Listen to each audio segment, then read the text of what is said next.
para tayo ay makapagsimula mag-ipon at umangat sa ating personal finance, importante ma-apply natin yung tinatawag na abundance formula.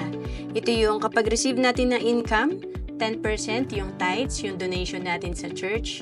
20% ito yung ating itatabi, yung savings natin. At yung 70% ito yung pagkakasyahin natin sa ating expenses and lifestyle.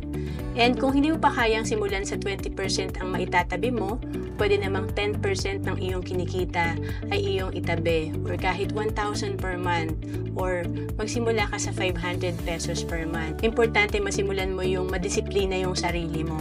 At syempre, importante na pagkaya na natin, dagdagan natin yung ating naiipon kasi importante talaga magkano ba yung nalalagay natin. Mas mataas yung nilalagay natin na pera, mas mabilis tayo makakapag-retire. And of course, rate of return, importante marunong tayo mag-invest. At syempre, simulan natin agad kasi yung time importante. At maging consistent tayo sa pag-iipon. Hindi pwedeng one time lang. At kung naghahanap ka kung saan ka pwede magsimula, pwede ka sa Kaiser kasi dito tatlo na yung meron ka. Meron kang investment, healthcare, at life insurance. To know more about Kaiser, message mo lang ako sa FB, Ro Ancelis Capistrano.